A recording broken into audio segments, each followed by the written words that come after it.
that. Don't cuss. Don't cuss, KJ. Don't Don't cuss. cuss. Yeah. It's not like I do it that often, Mm. but there are times when I'm just particularly heated. But I like people who always say, always carry on when you're flying. I'm changing the subject, but I just saw this. Man, Always carry on. It's like, well, I mean, what if you're going on like a 10-day trip? You did a 180. Like, what if you're going to SHOT Show? I had my own thoughts going on in my brain. Yeah. Sorry about that. What if you are going to SHOT Show where you can't carry on? I mean, sometimes you just can't carry on. I'm sorry. Yeah. All Not possible. I've already broken 2 cardinal sins. Volume on the computer was up. Jeez, and my volume on my phone was on when I... Is it silence? It's nothing but professional here at Gun Talk Medias. Are we on? Yeah, we are live. Is the camera running? All right, let's do it, man. Jeez. We haven't been live for what? 2 weeks since NASGW. And we always spitball these ideas. NASGW. Yeah. But while at NASGW, we decided we'd give away. Sorry I'm glad you're cleaning. You got that house. Good for sound? Good. All right. But while we were away, we were giving away a Mantis X10. Yeah, our buddy Edward Besterfeld won the Mantis X10. Now he's going to be a freaking tactical. He is. He's genius. He's already reached out to me. He's really excited to get it, but his comment was on Facebook.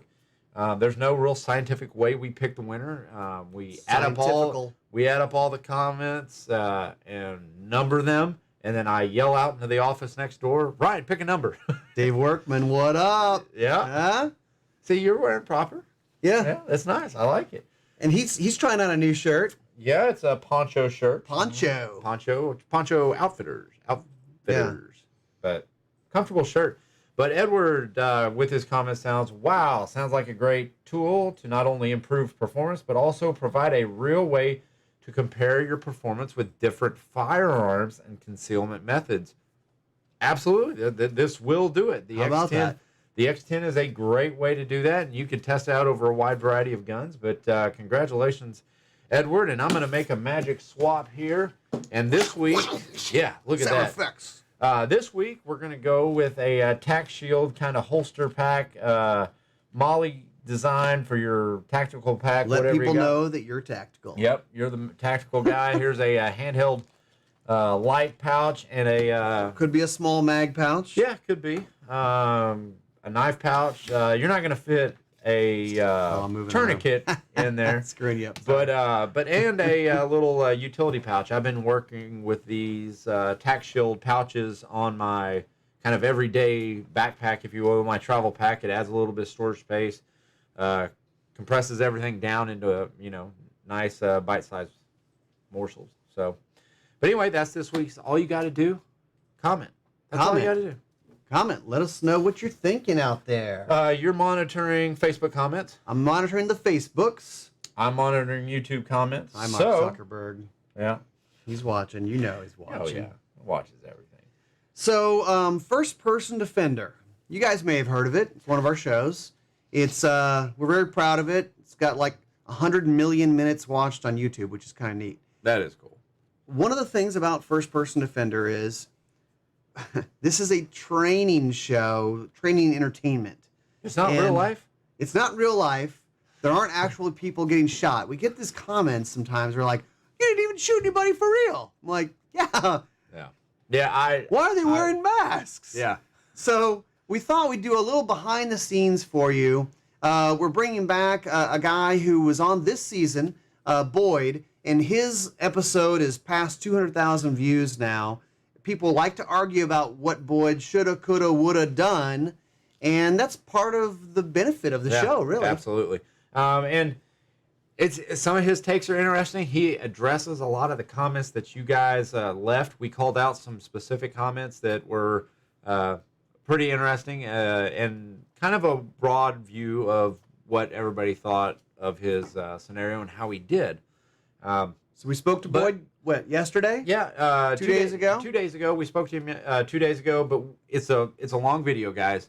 Hang on. It's about 24 minutes because there's a lot of good stuff. We tried to trim it down as much as we could.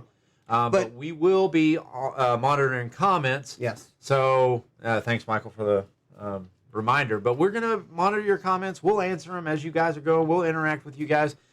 But anyway, let's roll it. Roll it. One of the most popular shows we put out on YouTube and everywhere else on the internet is First Person Defender. And there's an episode that we put out recently that has hit a nerve with people and gotten a lot of views, a lot of comments. So we thought we'd try to address some of that, and we'd actually welcome back our good guy, Boyd Bauer. Boyd, thanks for being with us, man. Hey, guys. Good to be here. Glad to be back.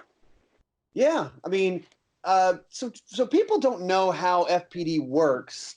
I think some of them watch it and they go, "Why are these guys wearing masks?" I mean, tell us about your experience on the show a little bit. What was it like? So, obviously, I've watched a lot of the episodes in the past, which is why I wanted to get involved. So I knew, it's a fake scenario that you don't necessarily know. In my case, as the good guy going in, I had no idea what the scenario was going to be. What I did know was that it was a controlled environment. There were no, real firearms involved. Everybody was vetted. It was a place that was secured. Local police were in the area keeping, other people out that may or may not understand what was going on. Used familiar gear to me from years of paintball when I was younger. Good face mask and goggles to protect the face from those rounds. Can't imagine getting hit in the face by one of them. It would not feel good. This is high power paintball.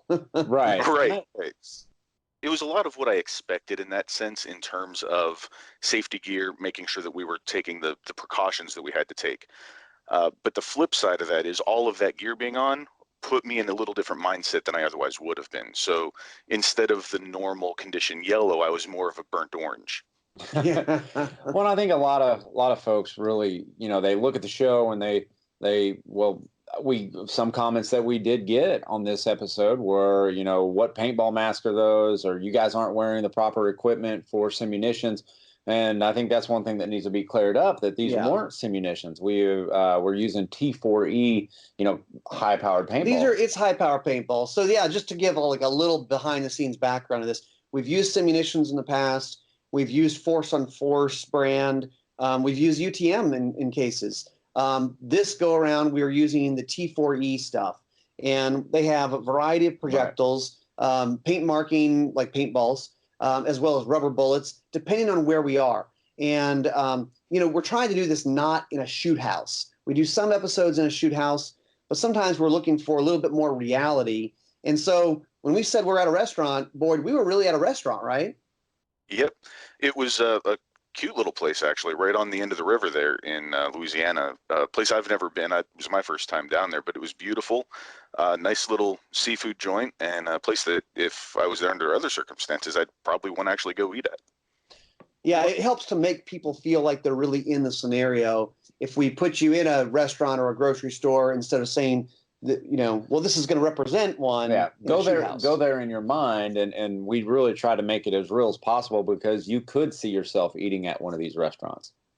Mm-hmm. Yeah, so I mean, you didn't know what was going to happen, and we always say this on the show, but these are training scenarios, training exercises, and we go through a great deal of effort to plan these out, and we're usually trying to work towards a training goal or a lesson to be learned. And we are trying to make the good guy mess up. We're trying to incite you to do maybe the wrong thing, so at least we have something to teach you. I mean, what did you think, Boyd? I mean, what was your take on going through that first scenario? So the first scenario, based on the buildup beforehand too, what you guys were saying was, this is going to be something new. We've never done anything like this. We're really throwing a curveball at you. That kind of lead up had me really wondering what was coming. So even during that first scenario, my head was on a swivel. I was looking at everything else and almost ignoring you, KJ, because that fight going on next to me, part of my brain was sitting there thinking, this is a distraction. This is some extra thing. So I was watching the door that Ryan and I had walked through. I was watching the railing off to the side. I was even looking back at the truck that you ended up going to, thinking something might come from there. I was looking everywhere else except at you, because I was convinced, based on that buildup, that was just some kind of a distraction. And then once you got up and started walking away is when it clicked for me that, okay, this is really where it's coming from. This is where it's happening. And that's one thing that it's hard to, gain like all these different scenarios, because realistically we only have like there's a handful of scenarios, but they happen in all different places. That's right. And it's hard to kind of game these scenarios. And one thing we did notice about you and the editors talked about it is that you really didn't try to game this. You were really in the scenario, and once it started to go down, it especially that first scenario, we got a lot of comments, and we're going to read a couple comments and let you actually, kind of, let's discuss some of these comments. And our first one actually comes from Nick S. All right. So Nick S says, and this was a common theme of a lot of comments on this particular episode, I definitely have to say injecting himself into the situation was the wrong move with today's society. His initial action was spot on. Be an amazing witness. No matter how you feel, it's better to be that woman's best witness rather than being that man's next victim, possibly. Now, this is one of the things that I kind of enjoy about first-person defender, and it's okay. This is how we learn, is debating the what if, what would I do, coulda, shoulda, woulda part of it. I don't know about, I kind of disagree with one part of, well, maybe a few parts of this, is being the woman's best witness. She's dead in this first scenario. So, Boyd, what's your take? So this one I have gone back and forth about 1,000 times in my own mind. During the interview in between with Chris, when we were discussing what happened, I said, I wish that I had done something sooner. I should have acted sooner, and I might have been able to save her. But ultimately, I don't know whether I could have. And the more I think about it, I think my initial reaction was right. It was, Ryan, you were my friend that I was doing dinner with. It was, Ryan, let's get out of here. And once you were moving away, then I got myself moving away. What I would have done differently is I would have drawn my weapon sooner. And once I was in a position of cover, I may have done something different. I don't know, quite honestly, because that's not how the scenario played out. Right. I waited an extended period of time to draw. I waited until he turned the weapon before I did. And so I can't really second guess what would have happened after that, but I know in retrospect, especially if my family was with me, my reaction would have been the same. Let's get away from here. I would have drawn sooner, but it would have been, let's get away from here. Let's move somewhere that isn't right here where this is going down. Well, I mean, that's the great thing about it. And you actually got a lot of really positive comments through this whole, all these comments. I mean, Boyd was spot on. He left the scene. That's the best thing to do. But then, we get other comments, and we're going to read another one to you from Great American, what is that? Great American Culture. Yeah. So Great American Culture says, calling 911 was a mistake. How can calling 911 help at that moment? Number one, he's got numbers. Yes. There's a laundry list. Yes, there is. The police will not get there in time to help the situation. Okay, maybe, yeah. Number two, you being involved in the shooting are at risk when the police do arrive. In today's environment, cops are unstable. They are. You never know what kind of cop will arrive on the scene. You will generally deal with two types of cops, a crazed authoritarian cop or a stable, well-balanced cop. Man, it's a crapshoot. Where's he from? Wow. He must be it's from a crapshoot, literally. Tell the intended victim to vacate and then remove yourself from the situation. If you are left with no choice but to defend yourself, then you do what is necessary to defend your life. All right, it's really easy to second guess all this. And frankly, when we do these scenarios, we don't want everything to go perfect because then we'll have nothing to teach you guys. Yeah. But right. No one does it perfect. Yeah. And what do you think about that comment, Boyd? I'm going to absolutely disagree with his first statement. Calling 911 was a mistake. I will absolutely disagree with that because it doesn't matter who shows up when you call 911, whether it's a quote-unquote stable, unstable, whatever category he wants to use to identify police. Every human's different, right? Everybody who shows up is going to be coming with their own preconceptions about the scenario that they're coming to based on the information they're given by dispatch. If I'm the one calling 911, I can provide the best information to who ultimately is their dispatcher in order to set me up with as much information to protect me when the police arrive as possible. Identifying who I am, that I'm armed, what clothes I'm wearing, where I am, physical description, et cetera, and say, I will be, holstering or dropping my gun or whatever when the police arrive. Here's the scenario. Here's what happened. Here's and lay that out in a way that is concise without overly wordy, but let them know exactly what happened and who I am and why it is that I'm the one calling. Yeah, I mean, and then it doesn't matter. You're going to have to call 911 at some point. When you do it, there's certainly debate there. Better be you first. But, definitely be the first one to call 911 is a good thing. And yeah, I mean, you don't want to be calling 911 when you're in the middle of dealing with a situation, but it's possible. And like in your scenario, you call 911 and maybe you need to drop the phone. Now wait a minute, things are going crazy. I need to run. I need to grab my gun, whatever that may be. You're going to get two kinds of cops, a crazed cop. I mean, I don't disagree with that. I disagree with that quite a bit. Right. I think that's a real weird. There are some training aspects to if cops show up, if you're the good guy with a gun, identifying yourself, put the gun away, all that, sure. And we talked about some of that. Yeah. Next one is from Vanus Gaminger Tools Wager. Gaming Junior. I don't know. Yeah. I personally would have shot him in a non-lethal area, but in the heat of the moment, I don't know if I would have been able to process that like this guy. Guess what? You wouldn't have. And that's a dumb idea. Boyd, what do you think? I'm going to agree that it's a dumb idea. One of the things that you learn the first day of any training is you don't shoot to wound and you don't shoot to kill. You shoot to stop a threat. And when the threat stops being a threat is when you stop shooting. And KJ, when I was shooting you, I shot you until you stopped being a threat. You started acting like you were going to be a threat again, so I shot you again in that second scenario. And that was my whole perspective that entire time. It wasn't, am I going to wound this guy? Am I going to get him to drop his gun? It was, when do you stop pointing that gun at other people? When do you let go of it? When do you become compliant and no longer a threat?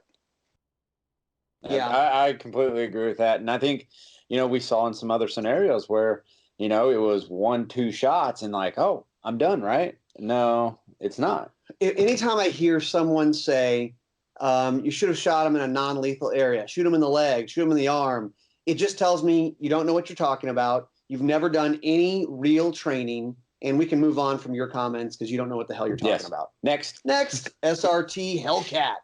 Badass name. This one was I threw this one in because I thought it was funny. All right. By the time the guy with the green shirt, Boyd, withdraw his firearm, I had enough time to make myself a turkey sandwich. In that first scenario, you're absolutely right. It's funny though. So we've done 60 plus episodes of First Person Defender. One of the easiest ways for me to make a good guy screw up is if he thinks he is Quick Draw McGraw. That is like the easiest way to play you. Because I know you're going to be like, look, I've got, second and a half split time, or, draw to shot times. I'm at the range all the time. I do all this. And it's not about being able to draw quick most of the time. It's about being tactical. Boyd, he could have made himself a turkey sandwich. What do you think?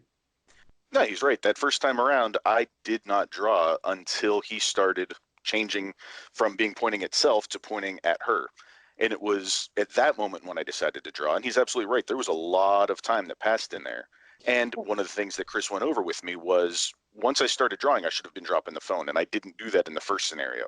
I hung on to the phone while I was drawing. And it made it more difficult, which indeed slowed down the draw even more. So, he's absolutely right. I agree it was slow. Second time around, I was a whole lot quicker. Yes, you were. And we've got a couple more. Oh, okay. So Kenneth Russell says they should expand the scene, add people, and add scenarios. That way the person will have to determine which scenario or situation is actually going to turn deadly just to add more fog. And, and that goes back to what I was saying at the beginning was I kept looking everywhere else because I thought this was a distraction. So even though, what Kenneth is saying here is, there's only so many actors, there's only so many people in the scenario, and it was easy to see what was happening. There's some truth to that, but at the same time, it was also, I didn't know who else was around. I didn't know who else I hadn't seen before because you guys intentionally kept me excluded from all of the planning and what was going on. So I didn't know if there was anybody lurking somewhere else that I just hadn't noticed yet. So while that's true, at the same time, there were mind games going on in my own head about where it was coming from. And that's something that we really try to do. And even in the whole planning of this, we are all together working to try to make this, more involved and get more actors. And you know what? You would be surprised how hard it is to get people to come on, set for an entire day, to drop what they're doing, to drop their work, to, I had to call in my own wife to play my wife in the scenario. And that was last second, to try to get her there. And yes, I shot the bushes. I don't want to make my wife mad. I shot the bushes. I'm not going to shoot her. So KJ, you were the bad guy in this one, or the troubled guy. I mean, what did you see from your side of things? Because I think a lot of times the bad guy gets to see it from a different perspective. I see it. With Boyd, I could tell, he had done some training before this. He knew his way around guns. And so in my mind, as a bad guy, I've got to sell that I mean harm to them. And I'm kind of playing off Boyd. I could see Boyd moving away when I'm, got the gun to my head. I can really see what his reaction is. And he got back to that back door and I saw it and I said, you know what? Now's the time. Off my wife, then off myself. And it was at that point I could hear you, Boyd. I could hear you go, oh man, and you're on the phone with 911 and going to check on my wife. So you're gaming. And I think that's one thing that people don't understand behind the scenes. And Boyd has a whole different perspective on this, but I'm, as a bad guy, I'm playing off his reaction and we kind of plan it, but I don't know what you're going to do. Right. We don't know what our good guy's going to do. We didn't know what you were going to do, Boyd. And when we put this together, and you mentioned it, Boyd, we told you this is different. We've never done something like this before. We did a murder-suicide, a public murder-suicide. And for me, as, I was kind of a role player in it, but kind of watching the whole thing take place. It was weird because I had this almost like sad feeling on that first scenario. Yeah. I was like, oh my God. And this happens. Yeah, it's real and it happens. It's always tough to say, do you get involved? But I think Chris laid out some good points for you to go, there's a very fine line between murder-suicide and it can change from one to the other very quickly. And I think that was part of the point we wanted the audience to understand. No, I agree. And in that second scenario, that was obviously forefront of my mind. When I saw you coming out with a gun, that was what I was thinking about. And I was expecting you to do that, but you didn't put the gun at yourself at that point. You actually pointed it at your wife. And in that moment, I had a choice. It was try to get away, which I don't know how well the camera showed it, but I really didn't have anywhere to go. I had two directions. One direction was right through the line of fire, which was behind your wife, essentially, which I didn't want to do. Yeah. And the other way would have been down that same ramp you had gone, which would put me in what I would call a fatal funnel. There was an alley essentially between two buildings, and I would have had no cover at all, not any concealment even. And I would have been a sitting duck. So there was literally nowhere for me to go and actually get away from the scenario. I was quite literally penned in. And so I had to make that decision then based on, well, I don't have anywhere to go. I have to actually draw and engage this guy. The only thing I might have done differently is I may not, the more I've thought about it, I may not actually give any verbal commands. Once I see you pointing that gun at somebody, I very well would probably just take the shots instead of trying to yell commands. Yeah, and along those lines, we have another comment from Leland's Dad 13. He says, don't say a word. If they are a deadly threat, neutralize it. Don't try to de-escalate it. We aren't law enforcement. We are last-second defense. I wouldn't give someone the opportunity to turn the gun on me by announcing myself. If you have the drop on them, take them out. And we've done exercises on this type of thing over the years on First-Person Fender and other content. And sometimes that is correct. Yes. That is the case. And other times it's not. But we do, and Boyd, we do kind of sometimes fall into that TV movie thing of like yelling, stop, drop the gun, when, yeah, we're not law enforcement. And if we feel threatened, there may be times when you don't need to yell. What do you think? Right. Well, and in that scenario, KJ, you turned the gun and started shooting at me. And I want to point out that Chris was actually wrong because he said that you shot first. And I didn't know this, but my coworker actually went through and went frame by frame and was able to show where I shot you first before you got the shot off. Yeah. But it made me realize when he was doing that, I was lucky in that when you did turn and shoot, you were already hit. You weren't able to hit me.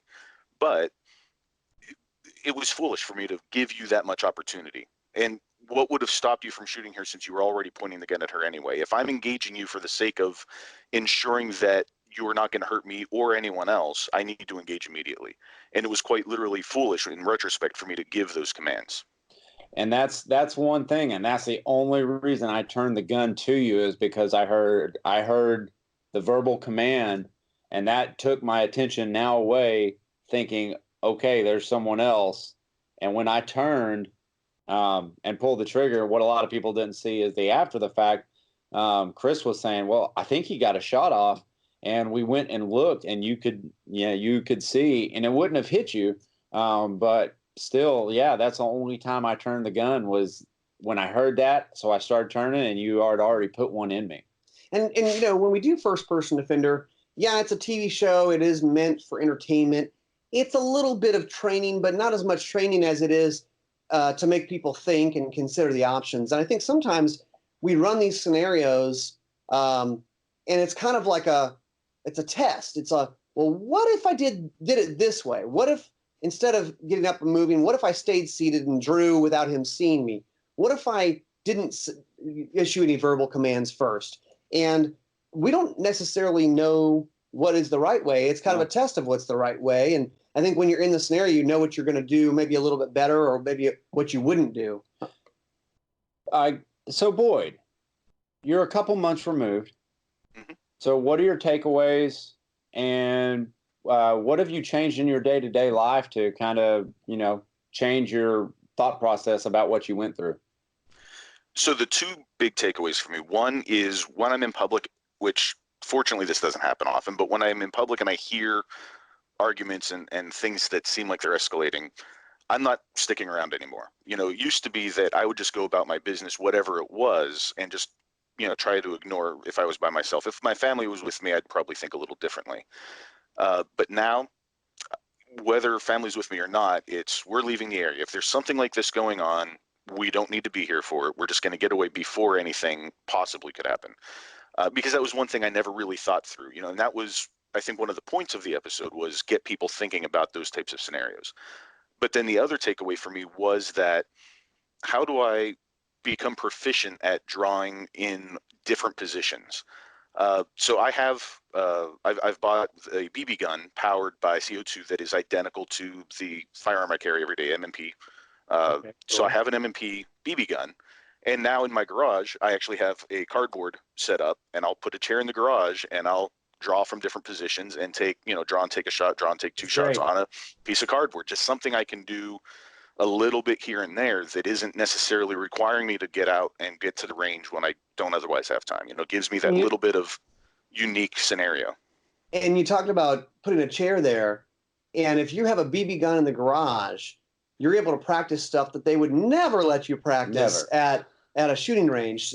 Sitting down, drawing from seating, sitting on the ground, all that stuff that eventually, if you do enough classes, you'll get to do some of that live fire.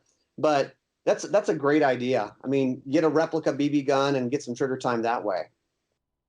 Right, and I have to say, so the one I have is the Umarex, and the trigger is nearly identical to the M&P that I do carry.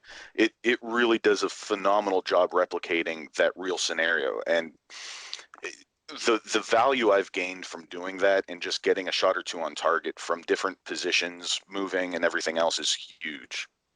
Yeah. Well, thanks for being on with us, man. Appreciate it. Absolutely. I'd love to do that again. That was a lot of fun. Yeah, so if you would like to be on First Person Defender, you can always shoot us an email. info@guntalk.com. info@guntalk.com. We're kind of on hiatus for a couple months, but we'll be casting it come the beginning of 2020. So, you learn some stuff, you have some fun, maybe eat some good food while you're down here. Yeah, it's all about the mindset.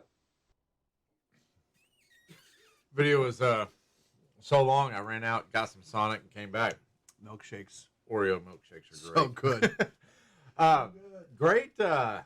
Great comments, guys. Steven brings up a great point in just kind of watching the rundown and everything. I can't imagine shooting a person's spouse right in front of them, even though they are a deadly threat. Well, and would you would you think about that though? Would you go like, oh, I don't want to shoot this guy because that's his wife. I don't want to upset her. Maybe, but as long as the scenario's playing out, you may have enough time to think about that. Honestly, I don't know where your mind goes. Honestly, I think I would go the opposite direction, and and I'd probably get tunneled on. This guy's a bad guy. I got to stop him right now.